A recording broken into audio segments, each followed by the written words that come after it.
جو بچے ہیں سنگ سمیٹ لو کے سارے ایپیسوڈز کے لنک ڈسکرپشن باکس میں دیے گئے ہیں۔ پلیز کہانی سنتے سمے ڈسکرپشن باکس ضرور دیکھیں۔ اگر آپ کو ہمارے ایپیسوڈز پسند آئے ہوں تو پلیز لائک، شیئر اور سبسکرائب ضرور کریں۔ وہ اس کی آواز سن کر سویا تھا۔ وہ اس کی آواز سن کر ہی اٹھا۔ بہت گہری، بہت پرسکون نیند سو رہا تھا۔ وہ جو اس کے موبائل پر لیزا کی کال آئی تھی وہ ٹھیک اس کے بتائے ہوئے ٹائم پر اسے جگا رہی تھی۔ 1-2 گھنٹوں کے بعد وہ جاگا تھا۔ اٹھ جائیے سینیور سکندر، اس کے نیند میں ڈوبے ہیلیو کے جواب میں وہ مسکرا کر بولی۔ وہ اس کی آواز سنتے ہی بالکل خوش باش اور چست ہو گیا، یوں جیسے نیند سے جاگنے کے ساتھ ہی اسے دن بھر کے لیے بھرپور توانائی مل گئی ہو۔ میں جاگ گیا ہوں سینیورا، تمہیں نیند نہیں آئی؟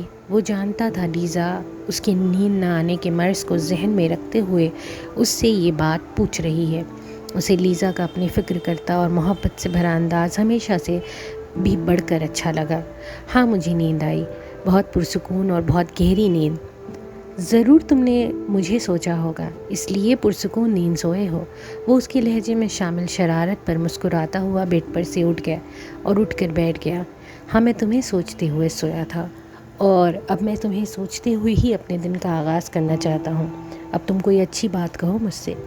اچھی بات؟ لیزا حیرانی سے بولی، گویا اس کی بات سمجھ نہ پائی ہو۔ ہاں اچھی بات، کوئی ایسی بات جسے سوچ کر میں سارا دن خوش ہوتا رہوں۔ اس نے لیزا کا رات والا جملہ اسی کے انداز میں دہرایا تھا۔ لائن کی دوسری جانب سے اسے لیزا کے کھلکھلا کر ہنسنے کی آواز آئی۔ وہ مسکراتے ہوئے اس کے جواب کا انتظار کر رہا تھا۔ میں تم سے بہت محبت کرتی ہوں سکندر۔ کتنی؟ تم مجھ سے کتنی محبت کرتی ہو لیزا؟ وہ اسے بہت چاہتی ہے، وہ جانتا تھا، پھر بھی اس وقت یہ سننا چاہتا تھا کہ وہ بھی چاہا جاتا تھا، بے حد اور بے حساب۔ تم سوچ بھی نہیں سکتے اتنی۔ میں تمہارے لیے کچھ بھی کر سکتی ہوں۔ تم میرے لیے پینٹنگ چھوڑ سکتی ہو؟ ہاں۔ روما جانا چھوڑ سکتی ہو؟ ہاں۔ وہ بغیر ایک پل کی ہچکچاہٹ کے فوراً بولی۔ اگر تم میری خاطر یہ 2 چیزیں چھوڑ سکتی ہو تو اس کا مطلب یہ ہے کہ تم مجھ سے واقعی بہت محبت کرتی ہو۔ وہ مسکرا کر شریر سے انداز میں بولا۔ تمہیں میری محبت کا یقین ہونا چاہیے سکندر شہریار۔ مجھے تمہاری محبت کا یقین ہے لیزا۔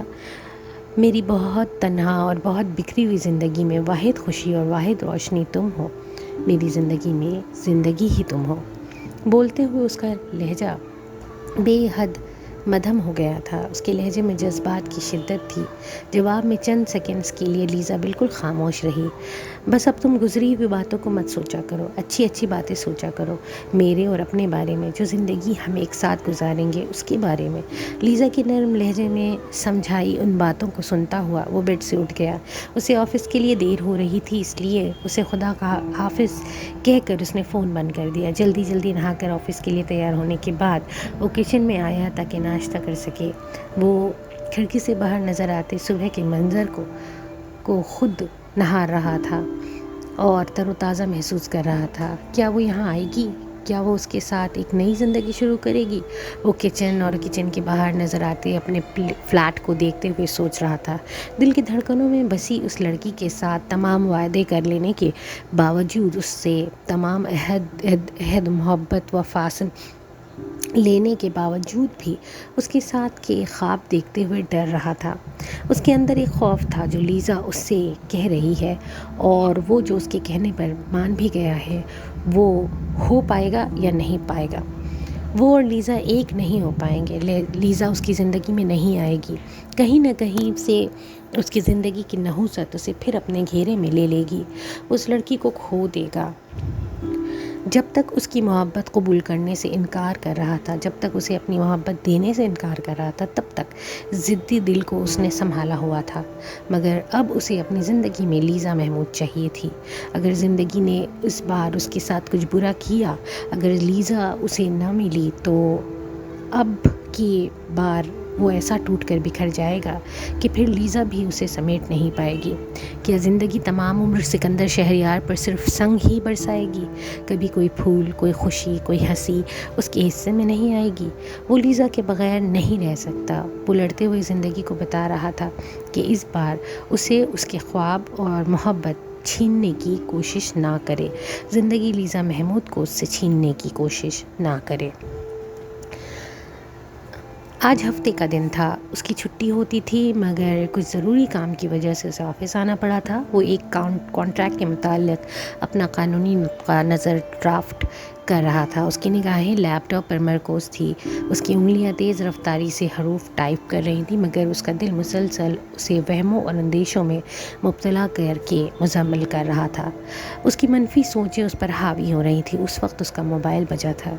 لیزا، وہ اس کی آواز سن کر آج تک کبھی اتنا خوش نہیں ہوا تھا جتنا منفی سوچوں کی ان لمحوں میں ہوا تھا۔ کیا کر رہے تھے؟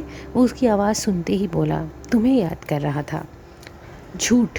مجھے یاد کر رہے ہو تو مجھے فون کرتے۔ اس نے فوراً اس کی بات ماننے سے انکار کر دیا۔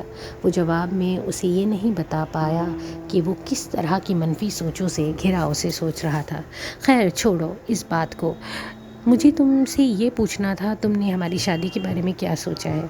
کیا سوچا مطلب؟ وہ غائب دماغی سے بولا، تم شادی پر کس کلر کا سوٹ پہنو گے اس بارے میں۔ وہ اس کی غیر حاضر دماغی پر چڑھ کر بولی۔ وہ جواب میں بھی ساختہ ہنس پڑا، میرا خیال ہے بلیک کلر کا، بلیک کلر مجھ پر جمتا ہے۔ اور تم؟ ایک دم ہی اس کا موڈ تبدیل ہو کر خوشگوار ہو گیا۔ امیدیں، خواب اور آرزوئیں سب پھر دل میں جگ اٹھیں۔ اسے لیزا کے ساتھ غیر سنجیدہ زندگی میں گفتگو کرنے کے لطف آ رہا تھا۔ جو تم مجھے خرید دو گے میں وہی پہنوں گی۔ تمہیں میں پاکستانی دلہن کے روپ میں اچھی لگوں گی یا ویسٹرن دلہن کے روپ میں؟ تم ہر روپ میں اچھی لگو گی، تم پر ہر رنگ اور ہر لباس سجتا ہے۔ ڈپلومیٹ جواب نہیں، اپنی پسند بتاؤ، وہ رعب ڈالنے والے انداز میں بولی۔ پاکستانی دلہن، سرخ لباس میں۔ وہ بے اختیار اپنی پسند بتا گیا، بغیر کسی شعوری کوشش کے۔ ایک دم ہی اس کے ذہن میں سرخ رنگ کا خوبصورت جوڑا پہنے دلہن بنی لیزا کا تصور ابھر آیا تھا۔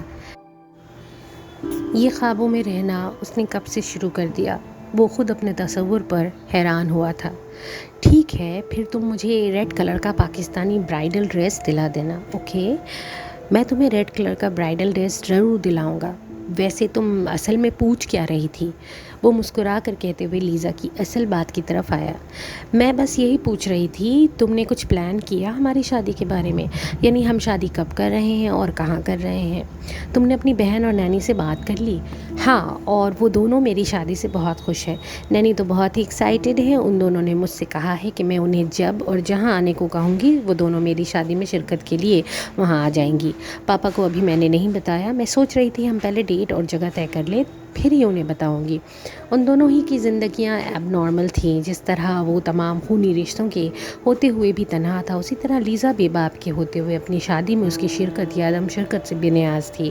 وہ لیزا کی اس کے پاپا کی ناراضگی سے باخبر تھا، اس لیے جواباً سنجیدگی سے بولا، لیزا اس وقت میں آفس میں ہوں، ہم اس ٹاپک پر رات میں تفصیل سے بات کر لیں، تبھی ہم دونوں مل کر ساری چیزیں طے کر لیں گے۔ Okay senior Sikandar. اس نے مسکراتے ہوئے فون بند کر دیا۔ وہ فون بند کرنے کے بعد دوبارہ لیپ ٹاپ کی طرف متوجہ ہو گیا۔ وہ اپنا کام کرنے لگا، مگر اس فرق کے ساتھ کہ اب اس کے لبوں پر ایک مدھم سی زندگی کی امنگ سے بھری مسکراہٹ تھی، اور اس کے دل میں خوشیاں، خواب اور آرزوئیں پھر سے شور مچاتے اسے زندگی کے خوبصورت ہونے کا یقین دلا رہی تھیں۔ انہیں آفس سے آئے ابھی کچھ ہی دیر ہوئی تھی۔ شاور لے کر آنے کے بعد وہ لاؤنج میں بیٹھے ٹی وی پر ریموٹ سے چینل تبدیل کر کر کے مختلف پروگرامات دیکھ رہا تھا۔ عائشہ کچن میں ان کے لیے چائے کے ساتھ کچھ اسنیکس تیار کر رہی تھی۔ وہ آفس میں زیادہ ہیوی لنچ نہیں کرتے تھے، بہت ہوا تو تھوڑی سی لے لیتے تھے۔ عائشہ ان کی دفتر سے واپسی پر چائے کے ساتھ ہلکے پھلکے اسنیکس کا اہتمام رکھا کرتی تھی۔ انہیں باہر کسی کے بولنے اور باتیں کرنے کی آواز آئی۔ مریم آئی تھی۔ بہت دور سے، جب ابھی آواز واضح بھی نہیں ہوئی تھی، وہ اس کی آواز پہچان گئے تھے۔ السلام علیکم پاپا۔ وہ اندر داخل ہوئی۔ وعلیکم السلام۔ ٹی وی کی آواز ہلکی کرتے ہوئے انہوں نے اسے دیکھا اور وہ پیار اور شفقت سے مسکرائے۔ مریم ان کے پاس آئی۔ اس نے ہمیشہ کی طرح ان کے گال پر پیار کیا۔ باپ کی فطری محبت سے ان کا دل یکدم ہی بھرا ہوا تھا۔ انہوں نے بے اختیار اس کا ماتھا چوما تھا۔ ٹھیک ہو بیٹا؟ بالکل ٹھیک ہوں پاپا۔ وہ ان کے نزدیک بیٹھ گئی۔ آفس سے گھر واپس جا رہی تھی۔ میں نے سوچا کافی دن ہو گئے آپ سے ملے ہوئے، اس لیے آ گئی۔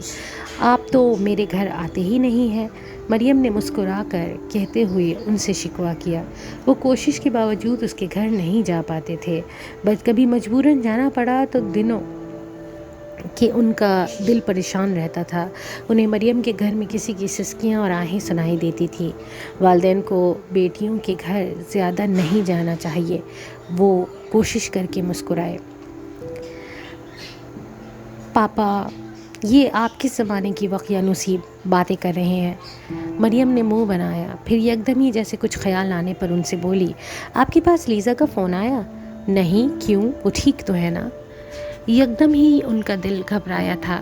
خدا خیر کرے، ان کی کلثوم بالکل خیریت سے ہو۔ وہ بالکل ٹھیک ہے پاپا۔ انہیں محسوس ہوا مریم ان کے چہرے کو بہت بغور دیکھ رہی تھی۔ وہ بالکل سنجیدہ ہو گئی تھی۔ وہ شادی کر رہی ہے، خدا جانے کس کے ساتھ۔ میں سمجھی اس نے آپ کو بتا دیا ہوگا، مریم نے سنجیدگی سے کہا۔ ان کا دل دھک سے رہ گیا تھا۔ شادی؟ جی، آپ سے اجازت نہیں لی تھی، کم از کم آپ کو انفارم تو کر دیتی۔ میں نے اسے بہت سمجھایا بھی تھا کہ وہ آپ کو بتائے، آپ سے پرمیشن لے، بلکہ پہلے آپ سے اس لڑکے کو ملوائے جس سے شادی کرنے جا رہی ہے، مگر میرے سمجھانے کا بھی اس پر کچھ اثر نہیں ہوا۔ مریم کے لہجے میں تعصب اور رنج تھا، جیسے لیزا کی خودسری اور منمانی سے دکھی ہو رہی تھی۔ ان کے چہرے پر ایک دم ہی سختی سے آ گئی۔ تم جانتی ہو اس لڑکے کو؟ وہ سخت نگاہوں سے مریم کو دیکھ رہے تھے۔ نہیں، خدا جانے کون ہے، کیسا ہے، کیا کرتا ہے، کس ملک کا رہنے والا ہے، پتہ نہیں مسلمان ہے بھی یا نہیں۔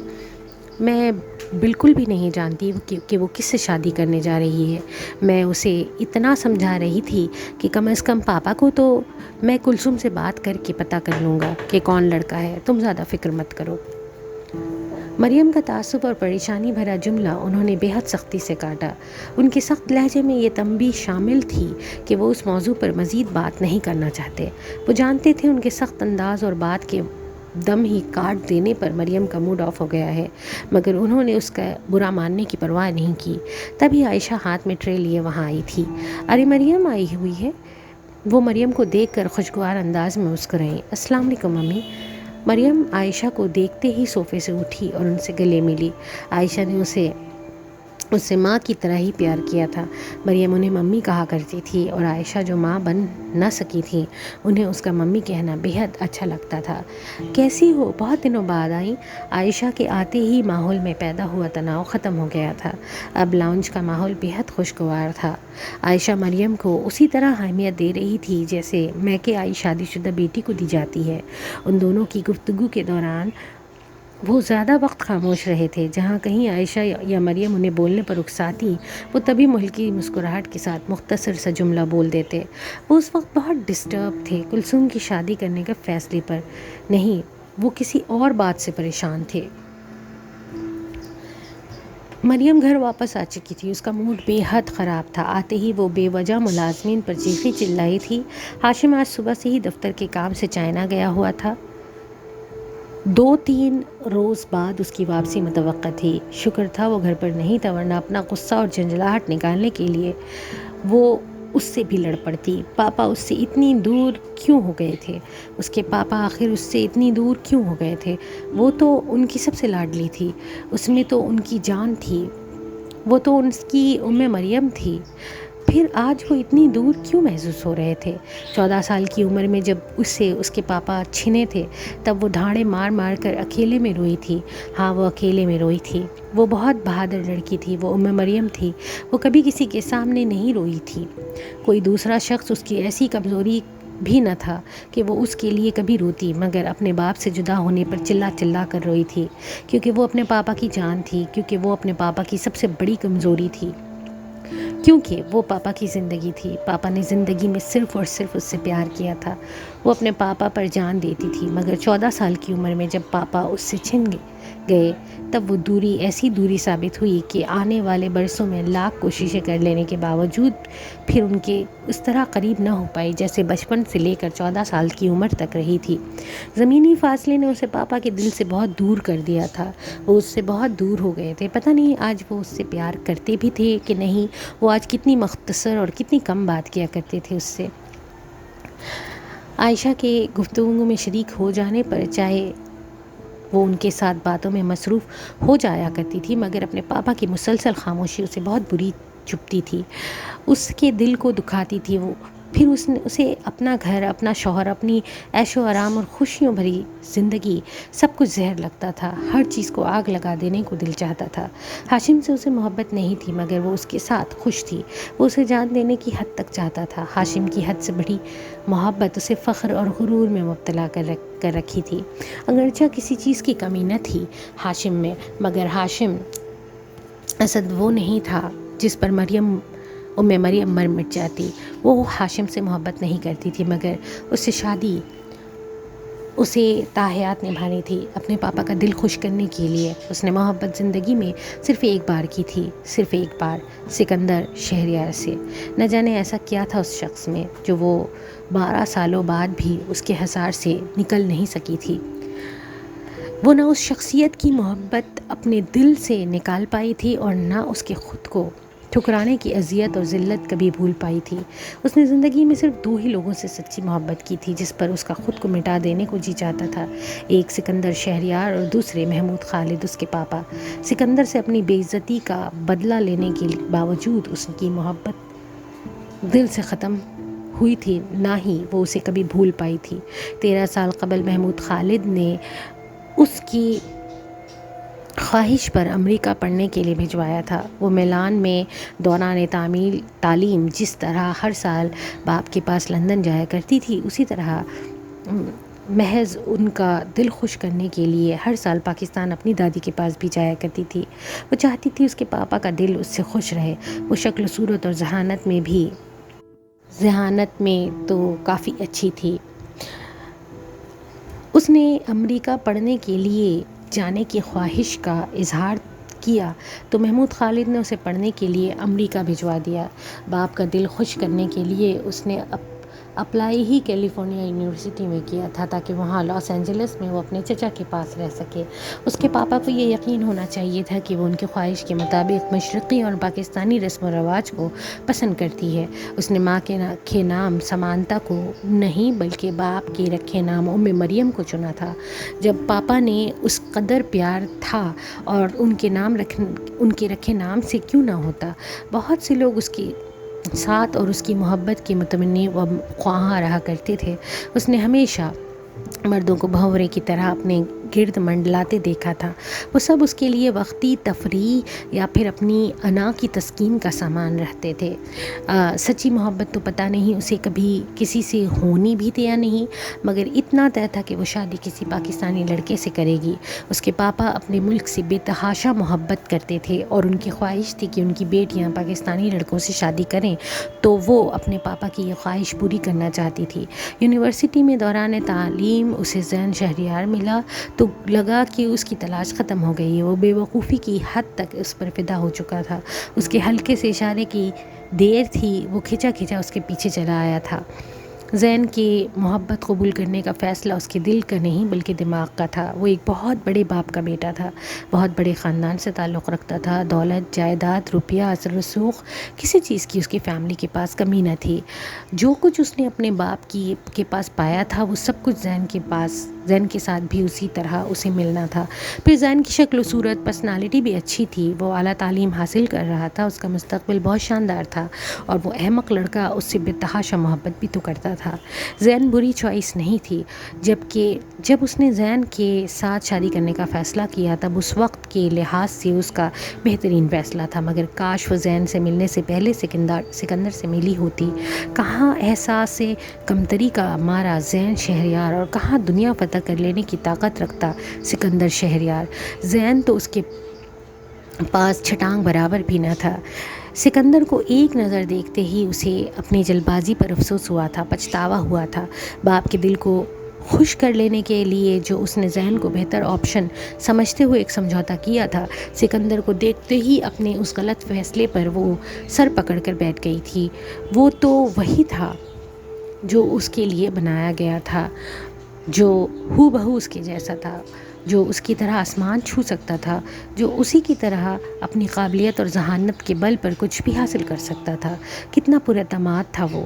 زین کی طرح کا کوئی احساس کمتری اس کے اندر نہ تھی۔ مریم اور سکندر شہریار، وہ دونوں غیر معمولی صلاحیتیں اور ذہانت رکھتے لوگ، ایک دوسرے کے لیے بنائے گئے تھے۔ زین کیا سوچے گا اور اس کے دل پر کیا گزرے گی، اس کے متعلق اس کی پرواہ نہیں تھی۔ زندگی میں پہلی بار اسے محبت ہوئی تھی اور وہ ذہن شہریار جیسے عام سے لڑکی کے جذبات و احساسات کو مجروح کرنے کے ڈر سے اس محبت سے دستبردار نہیں ہو سکتی تھی۔ کبھی ایسا ہوا ہی نہیں تھا کہ اس نے کسی پر نگاہ ڈالی ہو اور وہ کھینچا اس کے پاس چلا نہ آیا ہو، مگر مغرور و خود پسند سکندر شہریار نے اسے ٹھکرا دیا تھا۔ اس نے اپنی اس تذلیل کی اور مریم ان لوگوں میں سے نہ تھی جو وہ اپنی تذلیل چپ چاپ برداشت کر لیتے۔ محبت اپنی جگہ، مگر اپنے ٹھکرائے جانے اور ذلیل و بے عزت کیے جانے کا بدلہ تو اسے سکندر شہریار سے لینا ہی تھا۔ اس وقت اس پر انتقام اس طرح حاوی ہوا تھا کہ اسے لگا تھا کہ سکندر کی محبت اس کے گال پر پڑنے والے اس کے تھپڑ کے ساتھ ہی ختم ہو گئی ہے۔ وہ ذلیل ہوا تھا، وہ رسوا ہو رہا تھا، وہ بے عزت ہوا تھا، وہ اپنے گھر سے دھکے مار مار کر نکالا گیا تھا۔ اس کے دل کو تسکین پہنچی تھی اسے ٹھکرانے کی، کم سے کم بھی سزا سکندر شہریار کو یہی ملنی چاہیے تھی۔ جب وہ ذلیل و بے عزت کر کے اپنے گھر سے نکال دیا گیا تھا، تب اس نے بھی فوراً ہی اس کے گھر سے رخصت ہونے کی تیاری کر لی تھی۔ جب تک سکندر سے نہ ملی تھی، زین کا ساتھ قبول کرنے کے لیے تیار تھی، مگر اب زین جیسے عام سے لڑکے کا ساتھ قبول کرنا اسے ناممکن لگ رہا تھا۔ اسے سکندر شہریار چاہیے تھا یا پھر اس کے جیسا کوئی دوسرا۔ منگنی کی انگوٹھی زین کو لوٹاتے ہوئے اس احمق اور بے وقوف لڑکے کے ساتھ تھوڑا سا محبت کا ڈرامہ کرنا ضروری تھا۔ اس نے آنسو بہاتے ہوئے وہ ڈرامہ اتنے بھرپور انداز میں کیا تھا کہ زین کو یہ یقین آ جائے کہ وہ مجبور دل گرفتہ ہو کر اسے چھوڑ کر جا رہا ہے۔ وہ اس کے گھر سے باہر نکل کر اپنی جذباتی اداکاری اور زین کی محبت اور دکھ بھری باتوں پر ہنسی تھی۔ وہ احمق تو واقعی اس سے جدا ہوتے ہوئے رو دینے کو تھا۔ وہ بخوبی اس سے پیچھا چھڑا آئی تھی۔ وہ لاس اینجلس واپس جاتی تو زین نے اس کا پیچھا نہیں چھوڑنا تھا، اسی لیے وہ لاس اینجلس سے اپنا سارا سامان سمیٹ کر اپنے پاپا کے پاس لندن آ گئی۔ محمود خالد تو اس کی منگنی میں شریک ہوئے تھے۔ زین کے ساتھ اس کا رشتہ ان کی مرضی سے طے ہوا تھا، مگر لیزا اور عائشہ بھی اس کی منگنی سے واقف تھیں۔ وہ وہاں زین کے بھائی کا ذکر لائی تھی۔ وہ کس طرح کا بد کردار لڑکا تھا اور کس طرح اس نے اس کے ساتھ زبردستی کرنے کی کوشش کی تھی، اور زین نے بجائے اپنے بھائی کو قصوروار ٹھہرانے کے اسے ہی الزام دیا تھا۔ زین اور اس کی فیملی اس قابل نہ تھی کہ وہ وہاں رشتہ قائم رکھ پاتی۔ وہ اسی وقت زین کے منہ پر منگنی کی انگوٹھی پھینک آئی تھی۔ وہ اس لیے لاس اینجلس اسی وقت چھوڑ آئی تھی۔ وہ اسی لیے اب وہاں اپنی پڑھائی جاری نہیں رکھنا چاہتی تھی کہ وہاں کیمپس میں اس کا زین سے آمنا سامنا ہوا کرے گا، اور وہ اس جیسے نیچ لڑکے کی شکل تک نہیں دیکھنا چاہتی۔ وہ جانتی تھی اس کے پاپا، لیزا اور عائشہ، سب کو اس کی باتوں کا یقین آ چکا ہے، اور وہ رہ گئے زین کے گھر والے تو سکندر کی اس گھٹیا حرکت کے بعد ان میں سے کسی کی بھی ہمت نہیں ہوگی کہ وہ اس کے پاپا کو فون کر کے یہ پوچھ سکے کہ مریم زین سے منگنی کیوں توڑ آئی ہے۔ اس نے واپس اٹلی جانے اور اپنی ادھوری تعلیم وہیں مکمل کرنے کا فیصلہ کیا۔ ماں کو چھوڑے ہوئے تو عرصہ ہو گیا تھا۔ اسے اپنی ماں سے محبت تھی، نہ ہمدردی، نہ انسیت۔ اسے ان سے نفرت تھی۔ وہ محبت تو صرف اپنے پاپا سے کرتی تھی، مگر اب وہ لندن ان کے پاس بھی نہیں رہنا چاہتی تھی۔ برسوں سے آزاد زندگی، اپنی مرضی کی زندگی گزارنے کی ایسی عادی ہو گئی تھی کہ باپ کے ساتھ رہنا اور خود کو پابندیوں میں جکڑ لینا اس کے لیے دشوار تھا۔ اس نے باپ پر اپنا جو بہت مشرقی ہونے کا تاثر قائم کر رکھا تھا، اس کے لیے ضروری تھا کہ وہ ان سے دور رہے۔ وہ چاہتی تھی ان کے پاپا ہمیشہ یہی سمجھتے رہیں کہ ان کی بیٹی مشرقی روایات کی پاسدار اور بہت نیک اور پارسا ہے۔ ہے، وہ اپنی اٹالین ماں پر نہیں بلکہ اپنے مسلمان پاکستانی باپ پر گئی ہے۔ اٹلی واپس آ کر اس نے وہی تعلیم مکمل کی اور پھر وہی ملازمت بھی کر لی تھی۔ جب تک محمود خالد لندن میں رہے تھے وہ ان سے ملنے سال میں 2 بار لندن جاتی تھی۔ جب وہ پاکستان شفٹ ہو گئے تب وہ ان سے ملنے وہاں گئی۔ وہاں اسے ہاشم ملا تھا اور ہاشم اسد پہلی ملاقات پر اس پر دل ہار بیٹھا تھا۔ اس کے دل ہار بیٹھنے میں نیا کچھ بھی نہ تھا۔ کب مردوں نے اسے پسند نہیں کیا تھا، کب اس کی ایک نگاہ التفات کے لیے ذہین سے ذہین مردوں نے احمقانہ حرکتیں نہ کی تھی جو وہ ہاشم کے خود پر فدا ہو جانے پر چونک جاتی۔ ساری زندگی اسے چاہا ہی گیا تھا، اسے سراہا ہی گیا تھا، سوائے اس ایک شخص سکندر شہریار کے۔ پارسا سے پارسا مرد بھی اس کی ایک نگاہ دیکھ کر اس کے آگے گھٹنے ٹیک دیا کرتا تھا۔ ہاشم سے مل کر اسے سکندر بہت یاد آیا۔ وہ اتنے برسوں بعد بھی کبھی اسے بھول نہیں پائی تھی اور نہ اس کے ٹھکرانے کی اذیت کبھی کم ہو پائی تھی۔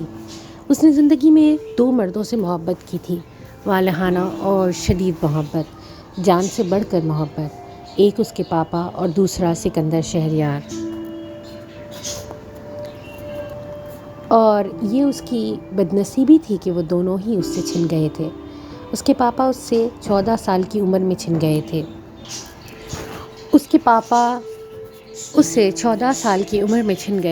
پھر وہ ساری عمر ان کے پیچھے ہی بھاگتی رہی تھی اور سکندر شہریار اسے ٹھکرا کر اس کی زندگی سے نکل گیا تھا۔ سکندر شہریار تو اسے عمر بھر اب کبھی ملنا نہیں تھا، مگر اسے اب اپنے پاپا واپس چاہیے تھے۔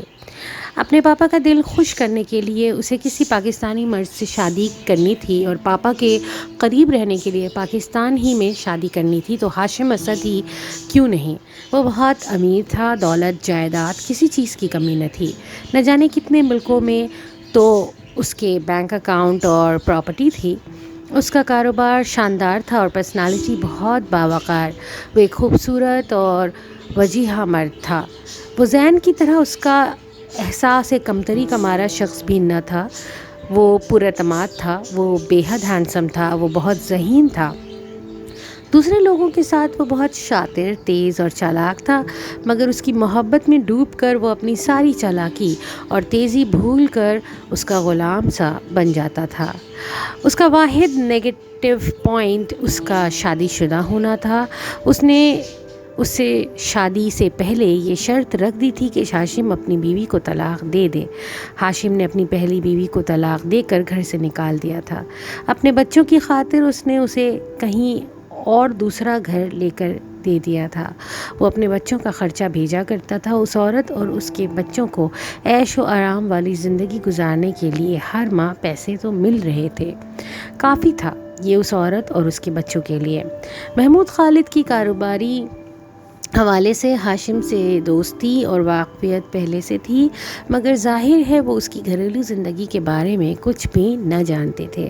اس نے ہاشم کے ساتھ اپنا افیئر محمود خالد اور عائشہ سے اس وقت تک چھپائے رکھا تھا جب تک ہاشم نے اپنی پہلی بیوی کو طلاق دے کر گھر سے نہ نکال دیا۔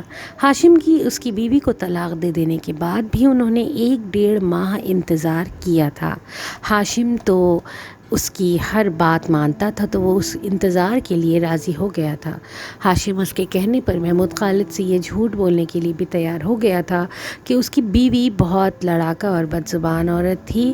ان دونوں کے درمیان کوئی ذہنی ہم آہنگی نہ تھی۔ وہ پھر بھی یہ رشتہ نبھا رہا تھا، مگر اس کی بیوی اس کے ساتھ رہنا نہیں چاہتی تھی۔ طلاق اس نے خود مانگی تھی۔ وہ اپنی بیوی کے مطالبے پر اسے طلاق دینے پر مجبور ہوا ہے۔ اکیلے میں مریم نے عائشہ کو یہ تک کہہ دیا تھا کہ ہاشم کی بیوی کا کردار ٹھیک نہیں تھا۔ وہ ہاشم ہی کے کسی دوست کے ساتھ افیئر چلا رہی تھی۔ اسے یقین تھا عائشہ یہ بات محمود خالد تک ضرور پہنچائیں گی۔ اس کے پاپا کے اوپر کبھی اس کا کوئی بڑا امپریشن نہیں پڑنا چاہیے۔ انہیں ہمیشہ یہی سمجھنا چاہیے تھا کہ ان کی مریم واقعی مریم ہے اور ہاشم کے اپنی بیوی کو طلاق دینے کی وجہ اس کی بد کرداری اور بد فطرتی ہے۔ ہاشم نے محمود خالد کے اس کا رشتہ مانگا تو اس کی رضامندی پا کر انہوں نے اس رشتے کے لیے ہاں کر دی تھی۔ جب انہوں نے اسے ہاشم کے رشتے کے متعلق پوچھا تب وہ بہت سچے دل سے ان سے بولی تھی، پاپا میں شادی کرنا چاہتی ہوں اس لیے کہ میں آپ کے قریب رہنا چاہتی ہوں۔ ہاشم سے شادی کر لوں گی تو ہمیشہ آپ کے پاس کراچی میں ہی رہوں گی۔ ساری زندگی آپ سے دور رہی ہوں پاپا، اب آپ کے نزدیک رہنا چاہتی ہوں۔ کیا یہ صرف لیزا کا حق تھا کہ وہ آپ کے ساتھ رہے اور مجھ سے 14 سال کی عمر میں آپ چھن جائیں؟ یہ ورکنگ ڈے تو تھا نہیں، سو وہ آفس سے اپنے کام نپٹا کر جلدی اٹھ گیا تھا۔ اسے فلیٹ جانے سے قبل ایک ضروری کام کرنا تھا جو کل وہ نہیں کر پایا تھا۔ اسے لیزا کے لیے انگوٹھی خریدنی تھی۔ اب جب بھی اس سے ملنا تھا اس نے سب سے پہلے اس کی انگلی میں اپنے نام کی انگوٹھی پہنانی تھی۔ 2-2.5 گھنٹے لگا کر وہ اور کئی دکانوں میں دیکھنے کے بعد وہ ایک خوبصورت انگوٹھی لیزا کے لیے پسند کر پایا تھا۔ اسے وہ انگوٹھی خریدتے ہوئے بے تحاشا خوشی کا احساس ہو رہا تھا، ایسا احساس جو اب تک کی زندگی میں کبھی اسے محسوس ہی نہیں ہوا تھا۔ اس کا موڈ ہنوز خراب تھا، وہ بہت کچھ سوچ رہی تھی۔ اس کے ہاتھ میں چائے کا کپ تھا اور چہرے پر گہری سوچ۔ چائے پیتے ہوئے اس نے لیزا کا نمبر ملایا۔ وہ اپنے کمرے میں بیڈ پر پرسکون سے انداز میں بیٹھی تھی، اپنے شاندار کمرے میں جہاں ہر چیز ڈیزائنر تھی، قیمتی ترین تھی اور اس کے ذوق اور مرضی کے مطابق تھی۔ وہاں اس کئی لاکھ روپے کے ڈیزائنر بیڈ پر بیٹھی وہ کوئی ملکہ ہی لگ رہی تھی جو شاہانہ انداز میں اپنے خوابگاہ میں آرام کر رہی ہو۔ لیزا نے اس کا نام دیکھتے ہی پہلی بیل پر کال ریسیو کر لی تھی۔ کیسی ہو لیز؟ اس نے مسکرا کر پیار سے پوچھا۔ ٹھیک ہوں، ابھی ایگزیبیشن ہی میں ہوں، آج تو کل سے بھی زیادہ لوگ آئے ہیں۔ اس نے لیزا کی خوشی سے کھلکھلاتی آواز سنی۔ واو، دیٹس گریٹ، مزہ آ رہا ہے۔ ہاں، مزہ بھی آ رہا ہے اور تھوڑا تھک بھی گئی ہوں۔ چلو اب تم لندن جا کر اکٹھا آرام کرنا۔ یہ بتاؤ پاپا سے تمہاری بات ہوئی؟ اس نے سنجیدگی سے پوچھا۔ نہیں، ابھی میں نے پاپا کو فون نہیں کیا۔ کیوں؟ اس نے لیزا کا حیرانی بھرا انداز محسوس کیا۔ آج میں نے بتا دی ہے پاپا کو تمہاری شادی کی بات، وہ سنجیدگی سے بولی۔ پھر کیا بولے وہ؟ خوش ہوئے بہت، آخر پاپا جو چاہتے تھے انہوں نے ہم دونوں سے وہی کروا لیا۔ اس کے لہجے میں ہلکا سا طنز تھا۔ انہوں نے مجھے پریشرائز کر کے ہاشم سے شادی پر مجبور کیا تھا اور تم تو خود ہی اپنی خوشی اور مرضی سے ان کا مرضی کا کام کر کے دے رہی ہو۔ ایسی سیٹسفیکشن تھی پاپا کے چہرے پر کہ میں تمہیں کیا بتاؤں۔ ساری زندگی انہوں نے اور ممی نے اپنی مرضی کی زندگی گزاری، ہمیں نظر انداز کیسے رکھا، اور جب ہماری زندگیوں کے اس سب سے بڑے فیصلے کا وقت آیا تو میں نے اور تم نے پاپا کو وہی کر کے دیا جو وہ ہم سے چاہتے تھے۔ اس کے لہجے میں ایک چھپی ہوئی ناراضگی اور برہمی تھی، اور اس کے لہجے کی یہ برہمی لیزا نے محسوس کر لی تھی۔ سیم پلیز اس طرح تو مت بولو، مجھے پتا ہے تم میرے شادی کے فیصلے سے خوش نہیں ہو، مگر وہ اسے منانے کے والے لہجے میں بول رہی تھی۔ اس نے لیزا کی بات کاٹ دی۔ میں تمہاری شادی کرنے پر نہیں، جس سے تم شادی کرنے جا رہی ہو اس پر فکر مند ہوں۔ تمہاری شادی کی مجھ سے زیادہ اور کس کو خوشی ہو سکتی ہے لیزا، مگر مجھے ڈر لگتا ہے جو میرے ساتھ ہوا وہ میرے ساتھ ہو رہا ہے، وہ تمہارے ساتھ نہیں ہونا چاہیے۔ لیز، اپنی زندگی کی بربادی میں سہ گئی، مگر تمہیں کوئی دکھ پہنچا تو میں نہیں سہ پاؤں گی۔ اس کا لہجہ بے حد جذباتی اور محبت بھرا تھا۔ تم میرے لیے بالکل بھی پریشان مت ہو سیم، سکندر بہت اچھا ہے، وہ مجھ سے بہت پیار کرتا ہے۔ تم اس سے ملو گی تو کہو گی میں نے تم سے اس کی کم تعریفیں کی تھی۔ لیزا نے یقین دلانے والے لہجے میں یہ کوشش کی۔ اللہ کرے ایسا ہی ہو لیز، اللہ کرے وہ تم سے بہت محبت کرے اور تم ہمیشہ خوش رہو۔ لیزا اسے یہ دعائیں جملے بولتے اور اسے اپنا بہت خیال رکھنے کی تاکید کرتے ہوئے اس نے فون بند کر دیا۔ ابھی اس نے فون بند ہی کیا تھا کہ اس کے موبائل پر ہاشم کی کال آ گئی۔ اس کے چہرے پر بیزاری آئی تھی، وہ یہ چند دن ہاشم کے بغیر کراچی میں سکون سے گزارنا چاہتی تھی۔ آج کل ویسے ہی اس کا موڈ خراب چل رہا تھا، ایسے میں ہاشم کی چاؤ چونچلے اسے زہر لگ رہے تھے۔ ہلو، کیا حال ہے میری جان کا؟ ہاشم کا لہجہ سراپا محبت تھا، جان اچھاور کرتا، اس پر فدا ہوتا۔ ٹھیک نہیں ہوں، وہ بیزاری اور غصے سے بولی۔ کیا ہوا؟ میری حسین بیوی کا موڈ کس نے خراب کر دیا؟ یہ تمہارے گھر کے نوکر، مجال ہے کوئی کام ڈھنگ سے کریں، وہ نہبت سے ناک چڑھا کر بولی۔ وہ اس گھر کی ملکہ تھی اور ہاشم اس کا تابعدار اور غلام۔ وہ اس کی غلامی کرتا، اس پر دل و جان سے نثار ہوتا تو اس کی انا کو بڑی تسکین پہنچتی تھی۔ اس کا مغرور یا انداز یہ ظاہر کرتا تھا کہ جو محبتیں اور چاہتیں ہاشم اسے دے رہا ہے وہ اس کا حق ہے۔ یہ مریم کا حق تھا کہ اسے چاہا جائے، اسے ساری زندگی چاہا جاتا رہے۔ ہاشم کی آواز سنتے ہی اسے احساس ہوا کہ اس وقت اسے اپنی انا کی یہ تسکین ہی درکار تھی۔ اس کا شوہر اس کا غلام ہے، اس پر جان نچھاور کرتا ہے اور وہ اس کی خاطر کچھ بھی کر سکتا ہے۔ اسے یہ یقین دہانی پھر درکار تھی۔ ہاشم اب اسے منانے اور اس کا موڈ ٹھیک کرنے کے لیے اس کی خاطر کیا کیا کچھ کرے گا وہ جانتی تھی۔ وہ بظاہر منہ بنائے ہاشم کی محبت میں ڈوبے جملے سن رہی تھی۔ وہ اس کی کسی وعدے، کسی عہد، کسی بات سے خوش نہیں ہو رہی تھی۔ وہ اسے خوش کرنے کے لیے پتہ نہیں مزید کیا کیا وعدے کر رہا تھا، اور اندر اس کی زخمی انا کو ہاشم کی غلامی اور تابعداری سے بہت تسکین مل رہی تھی۔ شام ڈل رہی تھی جب وہ لیزا کے لیے انگوٹھی خریدنے کے بعد اپنے فلیٹ واپس آیا۔ وہ راستے بھر یہی سوچتا ہوا آیا تھا کہ اسے آمنہ کو کال کرنی چاہیے، اسے اپنی زندگی کے اس انتہائی اہم فیصلے سے اپنی ماں کو آگاہ کرنا چاہیے۔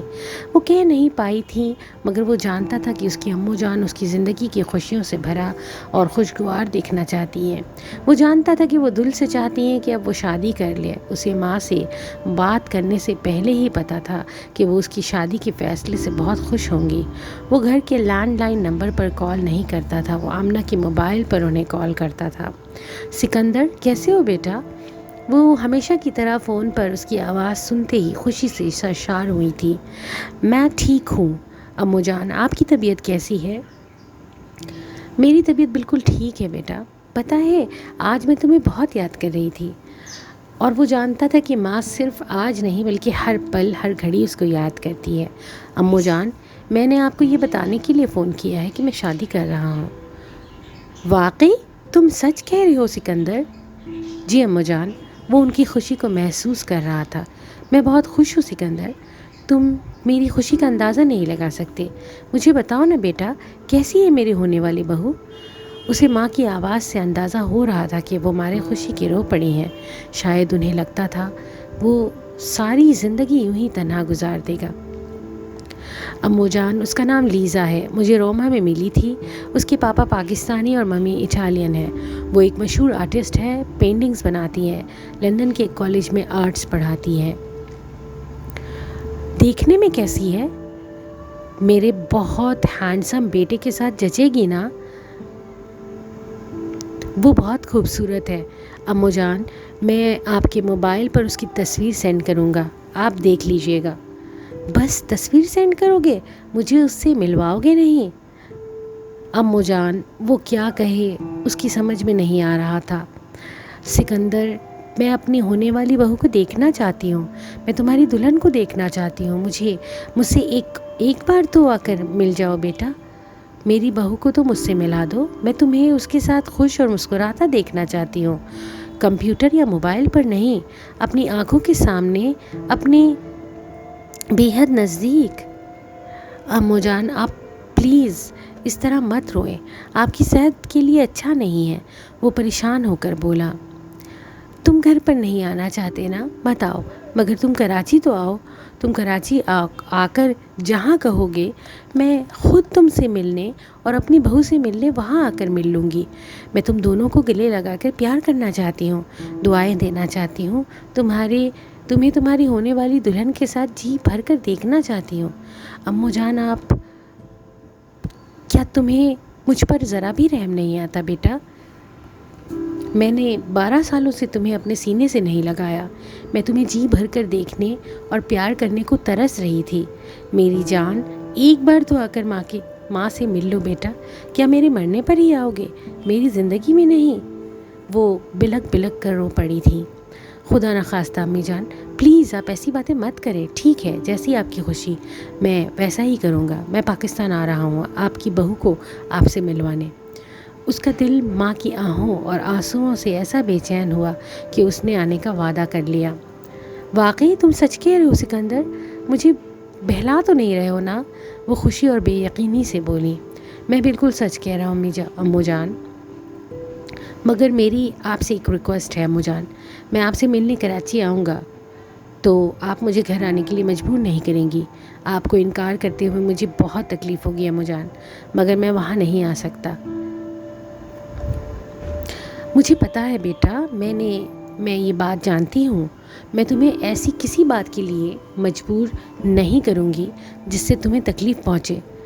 وہ جانتا تھا ماں اس پل اس سے ملنے کے لیے خوش ہوتے کچھ یاد آ جانے پر پھر اداس ہو گئی تھی. جیسے چند لمحوں کے لیے یہ بھولی یہ بات کی خوشیاں ان کے اس بہادر بیٹے کے لیے نہیں ہیں. انہیں ایک دم پھر یاد آ گئی تھی. ماں سے بہت جلد ملنے کا وعدہ کر کے اس نے فون بند کر دیا. وہ بہت دیر تک ایک ہی جگہ ایک ہی زاویے سے بیٹھا ماں کو سوچتا رہا. کچھ دیر بعد جب وہ اپنے جذبات پر قابو پا سکا تب اسے یہ یاد آیا کہ اس نے ماں سے پاکستان آنے کا وعدہ کیا ہے، اور اس وعدے کے ساتھ ہی اسے لیزا کا خیال آیا. وہ اسے پوچھے بنا امو جان سے وعدہ کر بیٹھا تھا. فلورنس سے لیزا کو لندن جانا، اس کی چھٹیاں ختم ہو رہی تھیں. اسے اپنا کالج دوبارہ جوائن کرنا تھا. پتہ نہیں پاکستان جانا اس کے لیے ممکن ہو بھی سکے گا کہ نہیں، وہ بھی اس صورت میں کہ لیزا کے اپنے پاپا کے ساتھ خوشگوار تعلقات نہیں ہیں. وہ عجیب سی الجھن اور پریشانی میں مبتلا تھا. اسی لیے بجائے فوراً ہی اسے فون کرنے کے وہ کچن میں آ گیا. وقتی طور پر اس پوری پریشانی سے خود کو بچانے کے لیے وہ اپنے لیے کھانا بنانے لگا.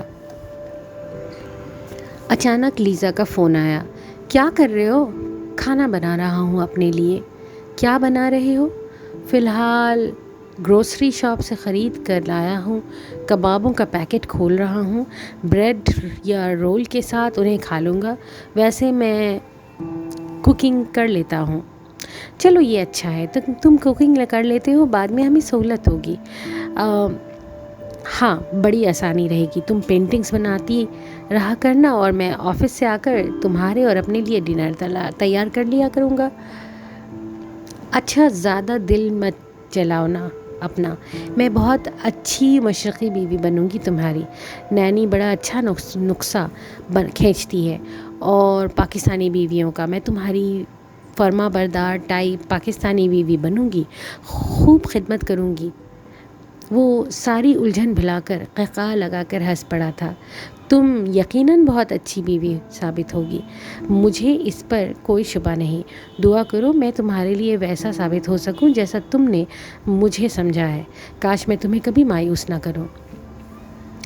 خدا کے لیے سکندر اب پھر وہی فضول باتیں مت شروع کر دینا کہ میں اپنے جذباتی فیصلے پر پچھتاؤں گی، اور یہ کہ مجھے تم سے شادی کے فیصلے پر ایک بار پھر غور و فکر کر لینا چاہیے.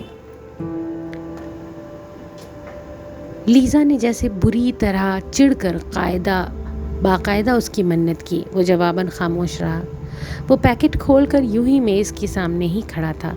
لمحے بھر کی خاموشی کے بعد لیزا نے اس سے پوچھا، تم نے کیا سوچا ہے؟ ہماری شادی کب اور کہاں ہو رہی ہے؟ لیزا میری امو جان. وہ ایک پل کے لیے ہچکچا کر چپ ہوا. لیزا کی محبت کا یقین ہونے کے باوجود اپنے اندر گھری مایوسیوں کے سبب فوراً بول نہیں پایا تھا. وہ بہت بیمار رہتی ہیں. وہ کینسر پیشنٹ رہ چکی ہیں. ان کی بیماری کا ابتدائی اسٹیج پر ہی علاج کیا جا چکا ہے، مگر وہ ابھی بھی میڈیسنز پر رہتی ہیں. ان کی خواہش ہے میں تمہیں ان سے ملوانے پاکستان لے کر آؤں. وہ اتنی بیمار رہتی ہیں لیزا، میں انہیں انکار نہیں کر پایا. سکندر تمہیں کیا ہو گیا ہے؟ یہ تم کس انداز میں مجھ سے بات کر رہے ہو؟ تمہاری اپنے پاپا کے ساتھ ناراضگی ہے نا لیزا؟ تم ان کی وجہ سے پاکستان نہیں جانا چاہتی، اس وجہ سے. حد ہے. حد کرتے ہو تم بھی سکندر، تمہاری امّو جان اتنی بیمار ہیں، تمہیں ان سے ملنے ضرور جانا چاہیے۔ میری پاپا سے ناراضگی ہے، مگر اتنی بھی نہیں کہ میں تمہاری امّو جان کے بلانے پر پاکستان نہ جا سکوں۔ ہم پاکستان جا رہے ہیں سکندر۔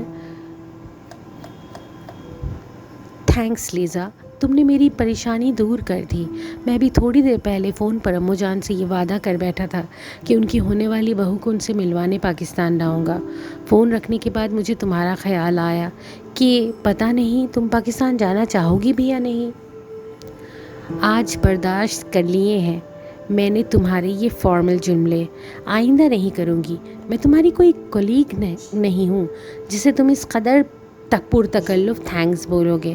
تو مجھے آج فون کر کے کہتے لیزا کسی بھی طرح کل کی فلائٹ سے دوحہ آ جاؤ، پرسوں ہم نے کراچی جانا ہے۔ میں تم سے بغیر پوچھے چل پڑتی۔ تمہارے سپرد میں نے اپنی پوری زندگی کر دی ہے سکندر۔ دعا کرو لیزا میں تمہاری اس محبت کی قدر کر پاؤں۔ پتہ نہیں کیوں ایک ڈر سا لگا ہے مجھے کچھ برا ہو جانے کا۔ جب تک تمہیں سمجھا رہا تھا، اس رشتے کے لیے منع کر رہا تھا، تب تک خود کو بھی سمجھا لیا تھا کہ تم میرے لیے نہیں ہو، مگر اب تمہارے لیے میرا دل ضدی بچے کا سا ہو گیا ہے۔ اب مجھے میری زندگی میں لیزا محمود ہی چاہیے۔ اگر آپ کو ہمارے ایپیسوڈز پسند آئے ہوں تو پلیز لائک، شیئر اور سبسکرائب ضرور کریں۔